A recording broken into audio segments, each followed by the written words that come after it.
আর নবী হাঁটতেছে পিছনে।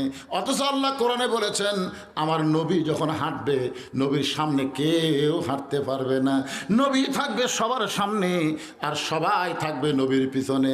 কিন্তু আল্লাহ নবী ফাতেমাকে সামনে দিয়ে নিজে পিছনে পিছনে হাঁটতেছে।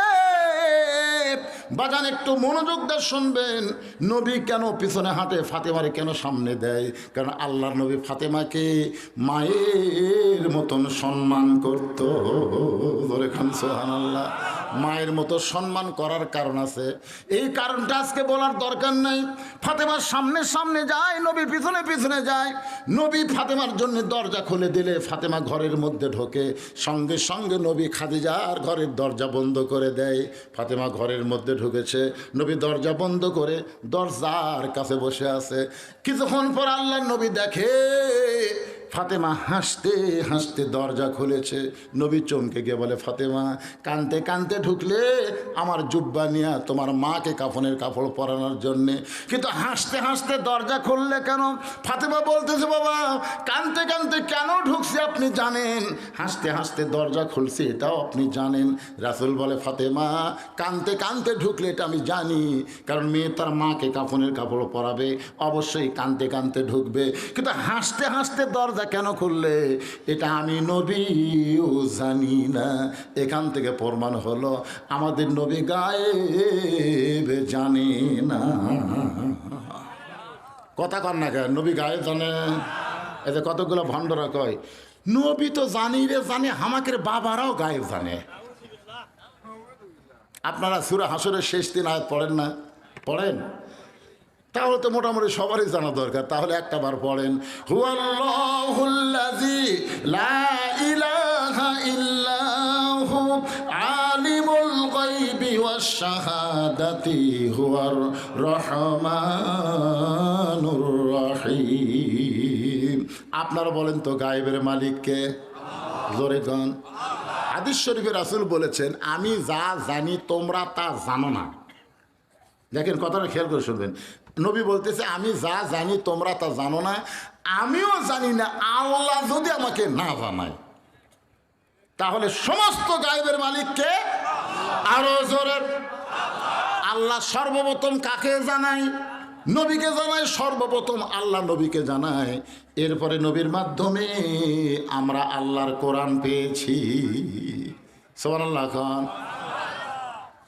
ভাই বেশি রাত আর করবো না, আপনার ওটা বসাদন করেন না, কয়টা উঠে রে এই কী রে? না না একবারে তো 3 জন ওটা দেবে না। আমি কি খুব লম্বা করবো? তাই শেষের দিকে চলে যাচ্ছি, খুব খেয়াল করেন। নবী বলতেছে আমি জানি না, ফাতেমা বলতেছে বাবা এতদিন মনে করতাম যে আপনি বাহিরের খবরও জানেন ভিতরের খবরও জানেন।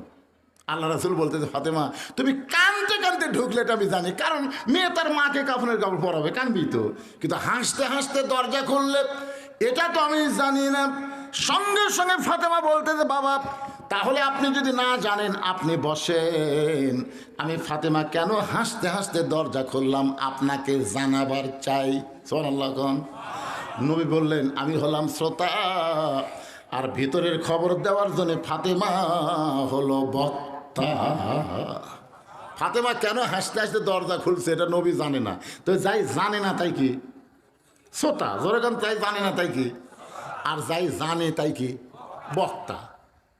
আল্লাহ নবী শ্রোতা হয়ে বসে বললেন, আর ফাতেমা বক্তা হয়ে বলা শুরু করলেন বাবা আপনার জুব্বা যখন আমার মার শরীরে পরাবার চায়, এমন সময় ইত্তাকু ফিরাসাতাল মুমিনিনা ফাইন্নাহু ইয়ানজুরু বিনুরিল্লাহ, আমি তখন চোখ বন্ধ করে দেখতে পাই।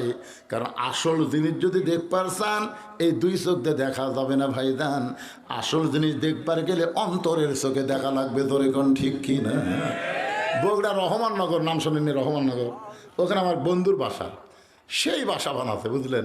তামাক বলে হুজুর একদিন আমার বাসায় দাওয়াত, তো গেলাম, যাই দেখি বুঝলেন ওই বিশাল একটা গেট, আর গেট দেখে আমার বাসা বানানোর খরচ মনে হয় গেটুতে লাগছে।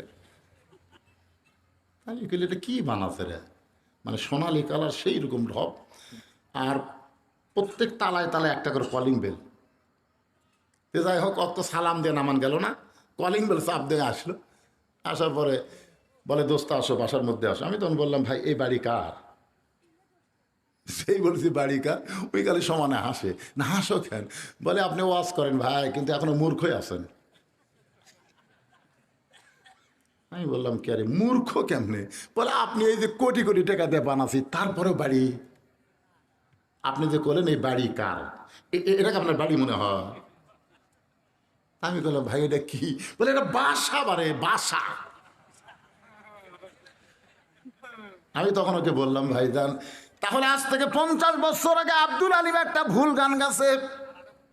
ও বলতেছে আব্দুল আলিম ওর কি গান গাইছে। আমি তখন ওরে শোনাইলাম, এপারে তোর বসত বাড়ি, ওই পারে তোর বাসা, এপারে তোর বসত বাড়ি, ওই পারে তোর বাসা, ভবদরিয়ায় পাড়ি দিতে, ভবদরিয়ায় পাড়ি দিতে কেমনে করলি আশারে, এপারে তোর বসত বাড়ি, ওই পারে তোর বাসা, লাভ করিতে আইসারে ভবে হইলারে বেদিশা, রতন কাঞ্চন বদল দিয়ারে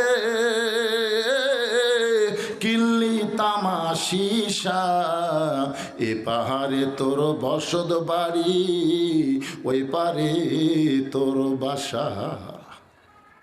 এই দুনিয়ার বাড়ি হলো বসত বাড়ি, আর জান্নাত হলো মুসলমানের বাসা। জোরে কোন কথা ঠিক কিনা? এই পার ওই পার, এই পার, কি বুঝতেছেন? এই পার মানে দুনিয়া, ওই পার মানে জান্নাত, মাঝখানে হলো মৃত্যু নামক নদী। জোরে কোন কথা ঠিক কিনা? আল্লাহর বান্দার একটু মনোযোগ দেন। দুই চোখ দিয়ে দেখলে মনে হবে এই বাসা এই বাড়ি, কিন্তু অন্তরের চক্ষু দিয়া তাকায় দেখেন এ দুনিয়ার বাড়ি ঘর। সবাই বলেন এ দুনিয়ার বাড়ি ঘর একদিন হইয়া যাবে পর, এ দুনিয়ার বাড়ি ঘর একদিন হইয়া যাবে পর, যাইতে হবে অন্ধকার কবর। লোকটাকে বললাম ভাই এই দুটা গান শুনালাম, এখন বলতেছি বলতো এটা কি? ভাই এটা বাড়ি ভাই, কে বাসা নাই।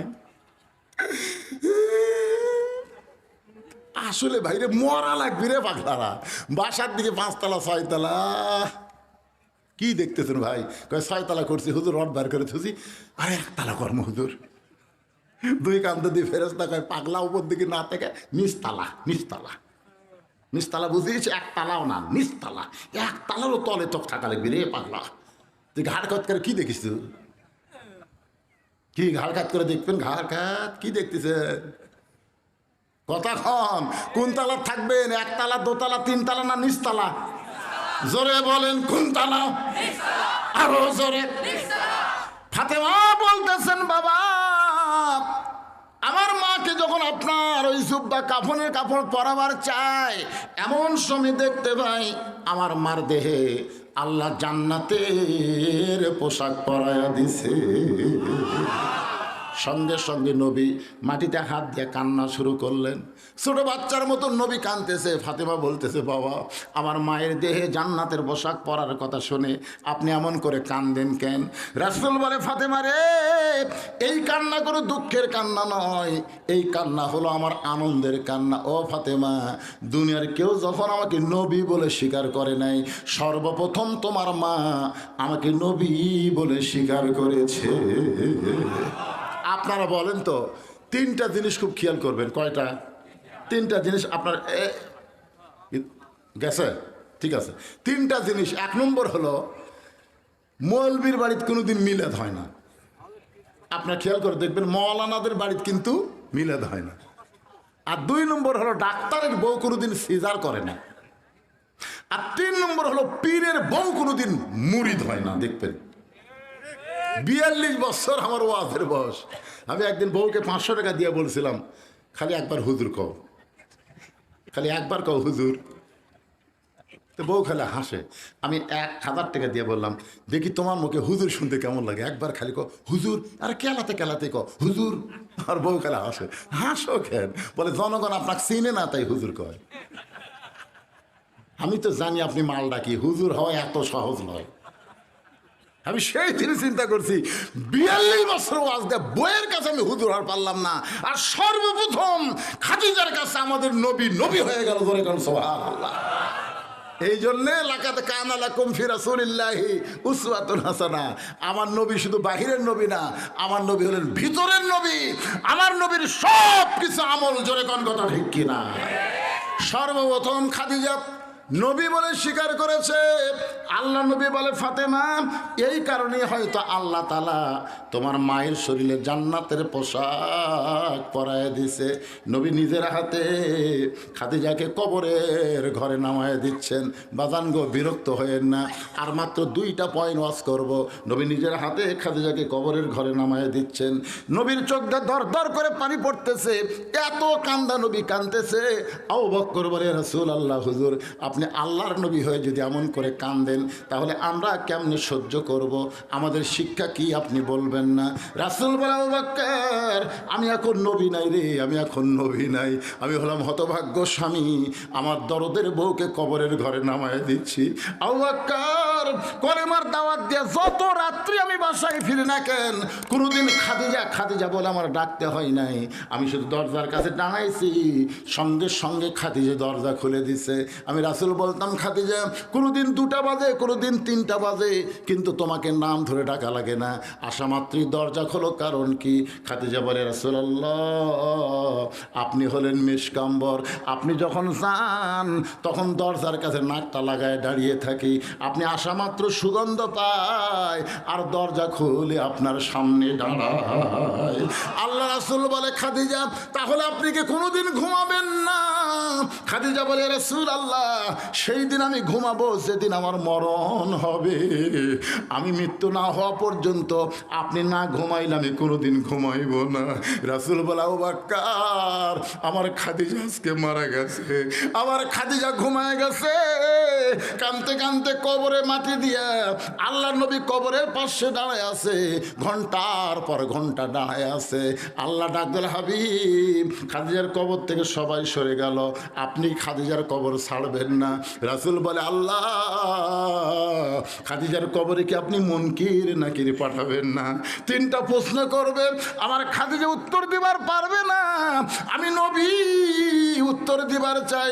আল্লাহ বলে, হাবিব রে আজকে আপনার কাছে একটা ঘোষণা দিলাম, শোনেন, আপনি যেমন খাদিজাকে ভালোবাসেন আমি আল্লাহ তেমন ভালোবাসি। লিল্লাহি তাকবীর।